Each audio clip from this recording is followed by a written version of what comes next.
Kilometer 109 plus 600.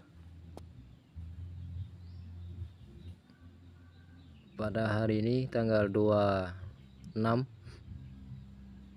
bulan 3 2025. Kendaraan sudah terparkir dengan rapi.